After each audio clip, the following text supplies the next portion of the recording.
శతమకమణి నీలాచారు కల్హారహస్తా స్తనవర నదితాంగీ సాంద్రవాత్సల్య సింధు అలక వినిహితాభిః సగ్విరా కృష్ణనాగా విలసతు దిగోదా విష్ణు చిత్తాత్మజానః వృషశైలాధిపయేవ దైవతం నః వృషభాద్రీశ్వర ఏవ దైవతం నః పణిశైలాధిపయేవ దైవతం నః భగవాన్ వెంకటేవ దైవతం నః శ్రీవాచ్య వరదాచార్య పౌత్రం తత్పద సంశయం తాతార్యతనయం వందే రఘునాథాస్వయం గురుం. భాగవతోత్తములందరికీ సాష్టాంగ దండవత్ ప్రణామం చేస్తూ బ్రహ్మసూత్రాల్లో ఒక సూత్రం, ముఖ్యమైన సూత్రం, కారణంతు ధ్యేయ. ఎవరు అఖిల జగత్ కారణభూతుడో ఆ పరమాత్మని ధ్యేయ సదా సవిత్రమండల మధ్యవర్తి నారాయణ సరసిజాసన సన్నివిష్ట అన్నట్టు ఆయనను మనం స్మరించాలి, ధ్యానించాలి, ఆయన్నే సేవించాలి, శరణు వేడాలి.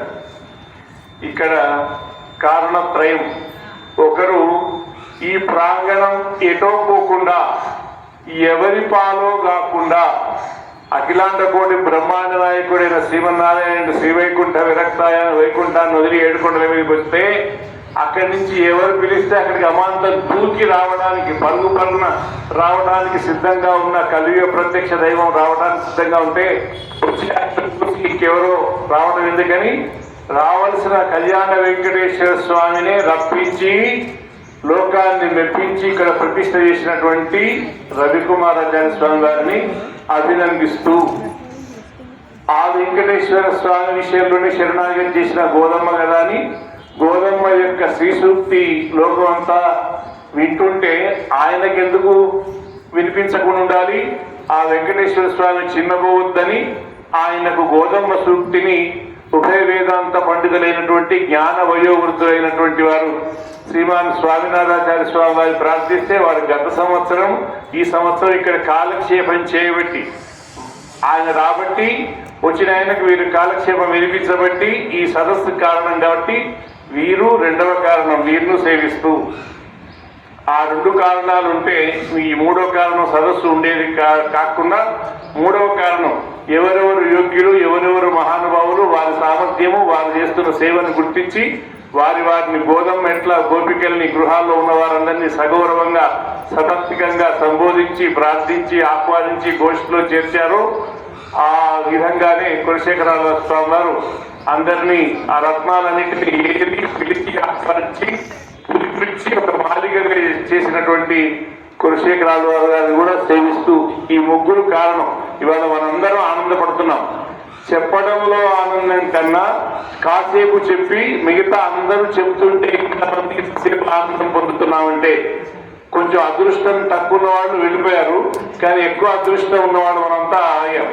ఎందుకంటే పదియారాధన అనే ఒక విశేషమే కాక ఇంతమంది మొత్తంగా సాగిస్తుంటే తలరూపి ఆనందించేటువంటి ఒక భాగ్యాన్ని పొందాం.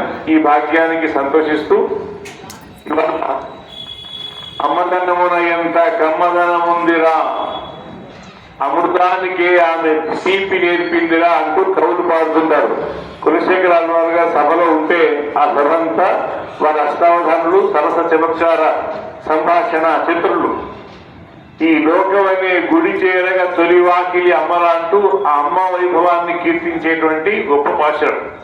వారు అమ్మను స్మరించండి అని ఆదేశించారు. నిజంగా నాకు ఎంత ఆనందం అనిపించిందంటే ఈ పాశురం ఒక అమ్మ గోదమ్మ ఇంకో అమ్మ గురించి మేల్కొల్పోయేటువంటి పాశురం. ఆ అమ్మ హృదయం అమ్మకే తెలుస్తుంది. ముందుగా పాశురాన్ని ముందు నందగోపాలన్ మరుమగలే నప్పినాయి கந்தம் கமழும் குரலி கடத்திருவாய் ஒன்று எங்கும் கோழி இறைத்தனகான் மாதுவில் பந்தல் மேல் பல்கால் குவிலடங்கன் கோவினகான் பந்தாது விரலின் மைத்துனன் பேர் பாடான் செந்தாமரை கையார் சீரார் வளையொலிப்பான் ஒன்று తిరువాయి మగిరిందేరోరెంబవాయి. బాగా మదం సేవించేటువంటి ఏనుగు ఏవైతే ఉంటాయో అలాంటి ఏనుగుకి ఎంత బలం ఉంటుందో, చతుర్దంతి కూరయాపీడం అలాంటి ఏనుగులను, అలాగే మదం శ్రవించేటువంటి మదపుటి ఏనుగులను పోలినటువంటి అంతటి బలం కలిగినటువంటి నందగోపుడి యొక్క కోడలా అని సంబోధిస్తున్నారు. ఎప్పుడైనా మెట్టికి సంబంధంతోనే సంబోధించాలని సీతమ్మ, ఎందుకంటే మేనగారు శైవనగలు కాబట్టి, యజ్ఞరాజ్యది శ్రేష్ఠ కాబట్టి, పెద్దల యొక్క మార్గంలోనే పయనించాలి కాబట్టి సీతమ్మ తల్లి స్నుషా దశరథస్యాహం శత్రు సైన్య ప్రతాపిన అని దశరథుని కోడలుగా తనను ముందుగా పరిచయం చేసుకుంది ఆచార్యులైన ఆంజనేయ స్వామి దగ్గర. కాబట్టి ఇక్కడ కూడా ఏ పిలుపుతో, ఏ సంబోధనతో అమ్మ తొందరగా అనుకూలిస్తుందో, మేల్కొంటుందో, లేస్తుందో, వచ్చి గోష్ఠి చేరి గోష్ఠికి అలంకారంగా ఉంటుందో ఆ రీతిగా సంబోధించి, అమ్మ కద్దం కమరం కురళి గణపరువాయి సువాసన గుబాలిస్తున్నటువంటి ఆ యొక్క కొప్పు గలదాన, నీవు నీ కేశములే సౌందర్యభరితములు, అందులో 1+1 ఆఫర్ లాగా అందులో సుగంధభరితమైనటువంటి ఆ పుష్పాలను కూడా అలంకరించుకునేసరికి ముందు కేశ సౌందర్యానికే పడిపోయే స్వామి, దీంతో పాటు ఈ గుబాలించేటువంటి పుష్పాలను కూడా ధరించడం వల్ల ఇంకా పరమాత్మ అలా మత్తిల్లి పడుకునేట్టుగా నీ వశమైనట్టుగా ఉండేటువంటి వైభవం. వందు ఎంగుం కోరిన ఇక్కడ అమ్మా కాలజ్ఞానులు అనేటువంటి ఆ కోళ్ళు కూడా అంతటా సంచరిస్తూ ఉంటే, అన్ని వైపులా పూస్తూ ఉంటే, కోళ్ళ యొక్క పూతలే కాక అవి మేల్కొని సకాలంలో మేల్కొని లోకమంతా మేల్కొనేట్టుగా ఆచార్యులు అనేవారు తాము పరిపూర్ణంగా పరమాత్మ తత్వాన్ని గుర్తించి లోకమంతా ఆ తత్వాన్ని తెలుసుకునేలాగా ఎలా చేస్తారో ఆ విధమైనటువంటి అంశం కాలజ్ఞానులు అంటే ఆచార్యులే. అలాగే మాధవి పందెల మేర పలకాలు కూలనగన్ కోవినగా, ఈ మాధవి పందిరిపై కోకులన్నీ ఒక దగ్గర చేరి అవి కుహు కుహు అని అవి కూడా వినసొంపైనటువంటి ఆ యొక్క శబ్దాలను చేస్తున్నాయి, మధురమైన ధ్వనులు చేస్తున్నాయమ్మా. నీవేమో ఇంకా భగవంతుడితో అలా నువ్వు పొందినటువంటి అనుభవాన్ని అంతా కూడా దాంట్లో నీ నిమగ్నమై ఉండి చేతిలో బంతిని పట్టుకొని రాత్రి నీ ప్రియుడైనటువంటి వారితో ఆ బంతులాడి ఆయనపై విజయాన్ని సాధించి విజయాన్ని పొందినటువంటి రీతిలో అది తెలిసేట్టుగా చేతిలో బంతిని పట్టుకొని ఉన్నావు. మైత్రన్ పేరు పాడ నీ స్వామి యొక్క, నీ బావ యొక్క పేరు మేము పలకడానికి సిద్ధంగా ఉన్నాం. ఆయన పేరు పలకాలంటే మాకు తెలిసిన అనుభవం కొంచెమే, కానీ నీకు లోతుగా తెలుసు. అమ్మ పుట్టిల్లు మేనమామకు తెలుసు అన్నట్టు భగవంతుని పాడటం కానీ, భగవంతుని అనుభవం పొందడం కానీ, భగవంతుని సరసన చేరడం కానీ, భగవంతుని సరసకు అందరినీ చేర్చడం కానీ నీకే బాగా తెలుసు. కాబట్టి అన్ని తెలిసిన వాళ్ళు కార్యక్రమాలు రాకపోతే మిగతా వాళ్ళందరూ వచ్చినా ఏం చేయాలో తెలియని వాళ్ళందరూ ఒక్క దగ్గర ఎంతమంది గుంపు కూడినా ఎంత దండగో, నువ్వు లేస్తేనే, నువ్వు వస్తేనే ఈ గోష్ఠికి పరిపూర్ణం. కాబట్టి చందామలై కయ్యాల్ శ్రీరారు వలయ్యలుప్ప వంతిరువాయి మగిరిందేరోరం బావాయి, ఎర్రతామరను పోలినటువంటి ఆ యొక్క శ్రీహస్తంతో సౌందర్యభరితమైనటువంటి మంచి రూపంలో గొప్పగా ఉండేగాక మంచి ధ్వనిని కూడా చేయగలిగినటువంటి ఆ గాజులు ధ్వనిస్తుంటే నువ్వు సంతోషంతో వచ్చి తలుపు తీయమని ప్రార్థించడంలో నువ్వు మీరే తోసుకొని రండరా, ఇది అమ్మ నాన్నలు ఉండేటువంటి చోటే కదా, పిల్లలకు హక్కు ఉన్నది అని అనకమ్మా. ఎందుకంటే నువ్వు లేచి వస్తే నీ నరక సౌందర్యం చూసి మా కంటికి ఆనందం కలుగుతుంది, అలా కన్ను ఆనందంతో పొంగిపోతుంది. అలాగే నువ్వు గాజులు శబ్దమయ్యేటట్టుగా తలుపు తీస్తే మా చెవులు హాయిగా ఆనందంతో ఉంటాయి, చెవులకు ఆనందమే. నువ్వు రావటం వల్ల నీ కొప్పులో ఉండేటువంటి ఆ సుగంధం మా ముక్కు వరకు సౌతుంది, మా ముక్కుకు ఆనందం కలుగుతుంది. అంతేకాక నువ్వు తలుపు తీస్తే ఆ తలుపుకు చేరబడి ఉన్నాం కదా మేము, అలా నీ చేతి స్పర్శ తగిలి మా ఒంటికి ఆనందం కలుగుతుంది. అంతేకాక పిలిస్తే ఎవరిని పిలవాలి, నారాయణేతి నామాస్తి వాగస్తి వశవర్తిని అన్నట్టుగా మన అనంత వైకుంఠ ముకుంద కృష్ణ గోవింద దామోదర మాధవేతి వక్తుం సమర్థోపి ఇలా చెప్పడానికి వీలుగా నోరుంది. అలా ఉన్న నోటికి ఆనందం కలిగేలాగా శ్రీనాథ్ వర్ణించు జిక్వ జిక్వ అన్నట్లుగా నువ్వు వస్తే నీతో కలిసి నీకు ప్రియుడైన నీకు బావైన మాకు స్వామి అయినటువంటి ఆ స్వామిని నోరారా నాలుకతో కీర్తిస్తే నాలుకకు ఆనందం కలుగుతుంది. కాబట్టి నువ్వు వస్తే విచిత్ర దేహ సంపత్తి ఈశ్వరాయ నివేదితం అన్నట్టుగా మా ఇంద్రియాలన్నిటికీ సార్థక్యం కలిగి పరమానంద స్వరూపుడైనటువంటి పరమాత్మతో కలిసి పరమానందాన్ని పొందడానికి నువ్వు కారణం అవుతావు. కాబట్టి లేవమ్మా రావమ్మా అని పిలిచేటువంటి ఈ పిలుపుకు సంబంధించినటువంటి ఈ అద్భుతమైన భాషణం గోదమ్మ మనకు అందించిన ఈ భాషణం ఏం చేసిందంటే, ఎప్పుడైనా అడిగినంత వరకు ఇచ్చేటువంటివేమో కల్పద్రువో కల్పితమేవ సూతే సా కామదు కామితమేవ దొద్ది చింతామణి చింతితమేవ దత్తే, అంతవరకే అడిగినంత వరకు ఇచ్చేటువంటి సతాంగి సకలం ప్రసూతే. సత్సాంగత్యం ఆళ్వాలను ఆశ్రయించిన ఆచార్యులను ఆశ్రయించిన పెద్దలైన భాగవతంతో ఆశ్రయించిన కోరిన దానికంటే ఎక్కువ లాభం కలుగుతుంది.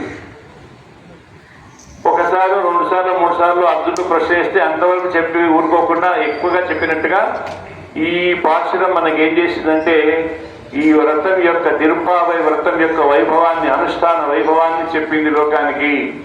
రామానుజుల వారు భగవద్ రామానుజుల వారు తిరుప్పావై జీయర్గా లోకంలో సుప్రసిద్ధులై ఏ రామానుజ దర్శనంలో మనం ఉన్నామో రామానుజ సంప్రదాయం చెందిన వాళ్ళుగా భావిస్తున్నామో అటువంటి రామానుజుల వారు అనుష్ఠాన సమయంలో భిక్షా సమయంలో తిరుప్పావు చదవాలి కాబట్టి కాకుండా 30 తప్పాలని అమ్మ 30 రోజులు రోజు భాషను రోజు చదువుకున్నాం, రోజు సేవాకాలం అయిపోయినాం, ఇవాటికి అయిపోయింది అని తెల్లారికి కొంచెం ఆలస్యంగా లేచే పద్ధతి కాకుండా స్వానుభవంలో అందులో ఉండే ప్రతి అక్షరం ప్రతి పదం అనుభవంలో పెట్టుకుంటూ అలా ఉండేటువంటి స్వామి గారు పెరియనంబి గారి ఇంటికి భిక్షకు వచ్చినప్పుడు వారి కుమార్తె అయినటువంటి అత్తలాయమ్మ గారు చేతు నిండా గాజులు కలిగినటువంటి ఆ తల్లి గాజులు గలగలమయ్యే శబ్దంతో తలుపు తీస్తే నీలా అమ్మవారే ద్వారాన్ని తెరిచినట్టుగా రామానుజుల వారు భావించి మూర్ఛిల్లితే అమ్మ నాన్నగారు అన్నగారు మూర్ఛపోయారంటే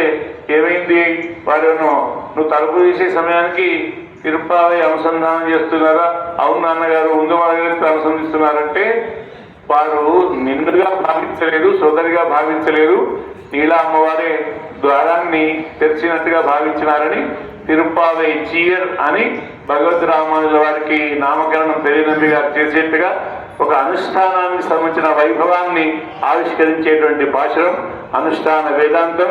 నిజంగా లక్ష్మీ అమ్మవారి కన్నా, ఈ మాట చెప్పుకొని ముగిద్దాం, లక్ష్మీ అమ్మవారి కన్నా గోదమ్మ ఇంత అంత అని లెక్కతో చెప్పడానికి వీలైనంత మిన్న అంటానికే ఈ ప్రబంధం. ఆ అమ్మకు ఉండేటువంటి మన్మధుడు కానీ బ్రహ్మదేవుడు కానీ పంచాయతీలు తెచ్చిపెట్టేవాళ్లే, తిట్లు తెచ్చిపెట్టేవాళ్లే. కానీ ఈ అమ్మకున్న గొప్ప అదృష్టం ఏంటంటే రంగనాథుని భర్తగా పొందడంతో ఉన్న వైభవం మించి జ్ఞానుడైనటువంటి దినదిన ప్రవర్ధమానంగా తిరుప్పావై దివ్య ప్రబంధంలో ఉండేటువంటి సొగసులను ఆ గుబాలిపులను లోకమంతా మర్చిపోకుండా వెదజల్లేటువంటి ఆ పుష్పాలైనా తెల్లారికి నిర్మాల్యాలు అవుతాయి. కానీ ఇవి ఎప్పుడు నవనవోన్మేషంగా క్షణే క్షణే నవతాముపేటి తదైవ రూపం అన్నట్టుగా ఆ వైభవాన్ని పెంచేటువంటి దివ్య శ్రీ సూక్తులను అందిస్తే వాటి వైభవాన్ని జ్ఞానులైనటువంటి పెద్దలందరూ పుత్రులుగా ఉన్నటువంటి గోదమ్మ వైభవంతో సాటి రాగలిగిన వైభవం ఇంకెవరికి లేదు. ఎందుకంటే ఆమె అమ్మలలో ఒకరు శ్రీదేవి నమ, భూదేవి నమ, నీలాదేవి నమ, గోదాదేవి నమ. అమ్మలలో ఒకరు, ఆళ్వార్లలో ఒకరు, ఆచార్యులలో ఒకరు, గోపికలలో ఒకరు, కవుల పరంపరలో ఒకరు, స్నేహితుల్లో ఒకరు. కాబట్టి ఏ వైభవం తక్కువ లేకుండా అన్ని ఎక్కువ కలిగిన అమ్మ అనుగ్రహం మనం పరిపూర్ణంగా ఉండాలని కోరుకుంటూ ఇలాంటి సువర్ణ అవకాశాన్ని ఇచ్చినటువంటి పెద్దలకు, ఇంతమందిని సేవించే అదృష్టాన్ని కలిగించిన పెద్దలందరికీ దాసోహ సమర్పణ చేస్తూ మాతృశాకించిన త్రాణ బద్ద కింకణ పానయే విశ్వజిత తనూజాయే గోదాయి నిత్యమంగళం. జై శ్రీమన్నారాయణ.